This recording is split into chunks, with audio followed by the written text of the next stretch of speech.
But what if I told you that your imposter syndrome is not a disease? You're not sick and you're not crazy. You're not nuts. It is a sign of growth and expansion. Let's talk about it. So, the reason you feel like a fraud isn't because you're not qualified. It's because you're growing and you don't know how to metabolize that growth yet.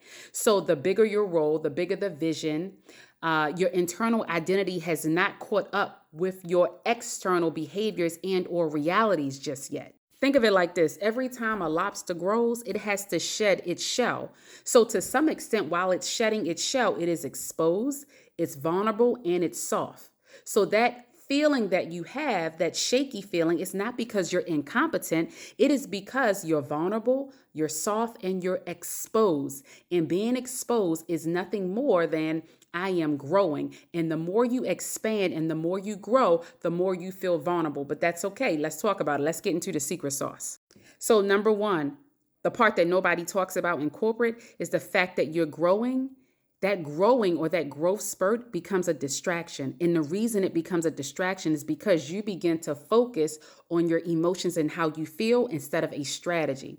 And the more you focus on the emotion, the less you have time to lead your team, the less you have time to think of a strategy, the less you have time to fully get into command the room and or owning the space in that room. So if you keep cuddling the emotions and not looking for a strategy, you self-sabotage your way right out of an opportunity that could benefit you. So this is what you do. You look for external validation.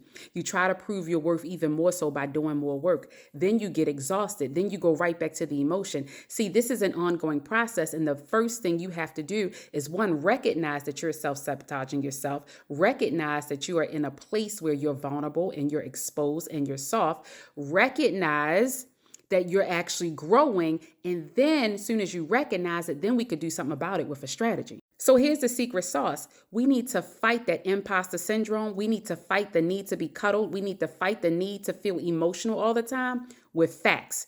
Facts of your wins. Facts of what you have done. Facts that you are now in the corner office and you're moving up. As a leadership coach, it is the work that we do. It is what I help you to appreciate along with your leadership identity, your confidence, the calmness, your executive presence. Who you are inside begins to transition into the hard-hitting, beautiful, purposeful, intentional leader that you are on the outside. So we dismantle the employee identity that asks for permission, because you don't need permission and or validation, and we begin to look at your leadership identity that actually grants it.